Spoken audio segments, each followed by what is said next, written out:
Everyone, welcome to the video. Today we are going to solve paths from root with a specified sum.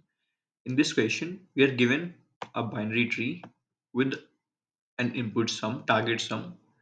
We have to print all the paths from root to the very end till we have reached this particular sum, given target sum. So in example 1, you can see the target sum is 8. So in order to do that, we'll start from root 1. 20, we can't take that. Then 3, yes, we can take 1 and 3, 4. Then after 4, if we take the left child of it, it is 4. Then 1, 3, and 4 will yield us 8, and no other path will lead us. You may think that there is 8 already in the leaf, but you have to start from the root. It's given path from root. Okay, in the question itself, it is given. It may not reach the leaf node, but it has to start from root. That's the condition, that's the caveat. Now in the example 2, the target sum is 38. Okay. And if we take root and then its left child, then 10 and 28 will yield us 38, which is the target value. This is one such path in the out. Similarly, if we take 10, then right child 13, 10 plus 13, 23, and then again its right child 15, which is 23 plus 15, 38. Then this 10, 13, and 15 will together yield us 38, which is target sum, and we have printed. So in this question, we have to print all such paths which will yield us this target sum. So we'll be using recursion for it, and a little bit of backtracking will be used, which I will show you why, because that is very crucial condition. And I will be using DFS, not BFS.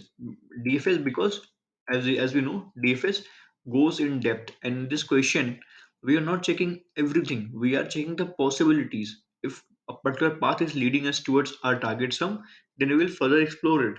We will further explore it. Then this DFS will have node variable s to store the sum, current sum, and a path. But this is not how it will unfold. How it will unfold is I will show you the parameters.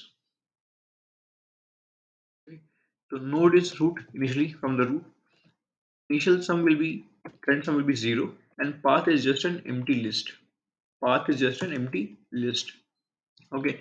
First of all, in every recursion we have base condition. So here also, if not node, if only node is not given, which is initially it will be the root. If root is not given, which means there is no tree, so to begin with, then we will just return out.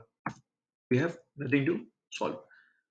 If that's not the case, base condition is not meeting, we will store the sum of current node.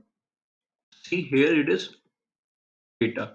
In many lead code problem, in place of data you have val, but here in GFG they uses data.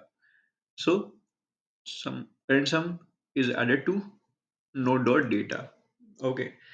Now again, this node dot data will be appended to path. Appended to path. Cool. Now we will check if this sum has reached the input sum, target sum is SUM sum. If this current sum has reached the target sum, if that's the case, then append this entire path. Append this entire path from start to end, whatever we have reached so far. If that's not the case, we will move towards left subtree and right subtree.